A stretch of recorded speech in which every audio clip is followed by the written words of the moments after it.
It was a friend. It was 1 a.m. And all I could say was, you're at a crossroads. It's going to be scary. It could be the best. I believe this is the scariest predicament you could ever be in. I've been there, and this is how I handled it. One of the last places I stay, I could look around, and it was obvious that this was a place where everybody's life just fell apart. The bottom dropped out. And I want to tell you, you can get the feel for it. You can feel the energy. Now, I've kind of been there, and I want to tell you how I handled it when it fell out on me, and I didn't end up in a place like this with stuff laying around and trash around a bunch of really insecure people and dangerous people. So, hold on a second here. One moment.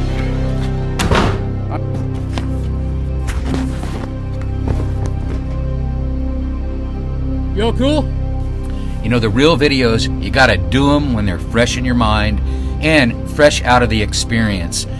I've been up since 1:30 in the morning with a sub, a guy who's been a sub since almost the beginning. Can't say his name. Really great guy.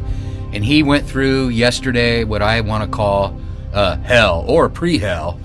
And it's about being suddenly homeless, suddenly without a place to live. And how do you get there? Like, how do you not be prepared? And I'm going to tell you what happened to him, how I can relate with it, and I'm going to make it short as possible. So if you're in that predicament, close to it, or have been there or here, then you can give feedback, give comments, because it does help other subs, other viewers when you do that. And I'm going to try to give feedback back as well, because I'll make the video short.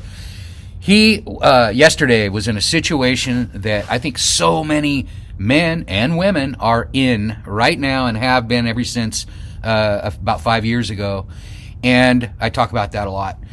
Since then, there's been a lot of people that... Now, homelessness doesn't necessarily have to do with drugs and alcohol, or even bad decisions, you know, sudden bad decisions, or, you know, accumulative bad decisions, yes. But situations are different with every person. So we're going to get away from the drugs and the alcohol part of the whole thing. And why do men like me, I'm 60 years old, now I've already kind of been through this, and I'm full circle back to a real solid place in my life, but that's why I'm here to do this. I don't just do videos to sit around and talk about stories. This is true. This just happened, and the way I can help is right here. Now, what happened to me is very similar. I didn't make, you know, the back plan, the plan B, the plan C. I wasn't ready for what hit me in the face. And so, and I always say this in a lot of videos, is have a plan before somebody else has a plan for you. And when that got me at the moment when it all fell apart, I said, all right, this can never happen again. I have to have a plan. Even if my plan isn't like everybody else's plan, the traditional plan, right?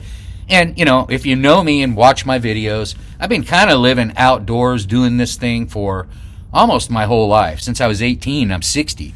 I was a mountain guide, and I've been on a bike now for what, I don't know how many years I live on a bike.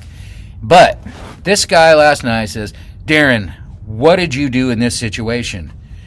And to tell him what I did would be not the best advice. So I had to really put it and reach deep and think about what would I do if I was him right now. This subscriber is going through a divorce. He was kind of salvaging his relationship and, you know, hoping it would work.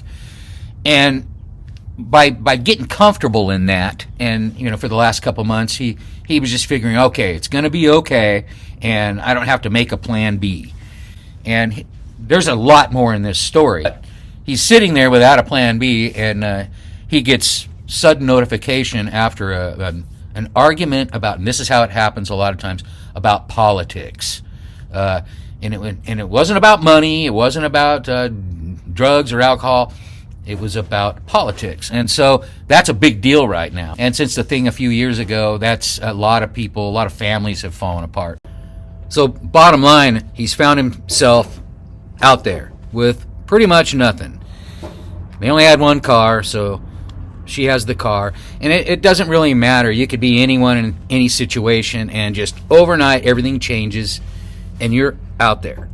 If you didn't prepare, even for just a little plan B, like what am I going to do? I'm not talking about a bug out. This is a different kind of prepper, like prepping to, be out there alone with nothing, at least for a little bit, till you can rebuild it. But yeah, everybody's story is different. Mine can't be told. His can't be told. Yours can't be told. But the one thing that's part of that whole adventure, if you're really down to it, and you're like me, you're like, okay, now I don't even want a car. I know that's going deep, but you just completely, just kind of get back, clean the slate. And like me, I started with my bike. I have another bike in Colombia, and then I put the racks on the bike, and then I had a vision. I had thought this out a long time. Now, being a mountaineer from the past, that was common for me. I had to really pre-think a lot of my adventures and, think about the calculated risk and all that. But I transitioned onto the bike, and it was really, really scary and really hard at first. And then one day, I was just sitting there having lunch, and a feeling went through me, and I knew this was it. Not living on my bike forever, but this life that I'm living, leading on my own terms now, even with the rocky roads and all the obstacles that come in that I deal with, and I can, gracefully handle those and transform those into good things. That's the only way I can do it. Try it. It's an experiment, and that experiment's working for me. Please like and subscribe. The sun's shining, and here we go into another day.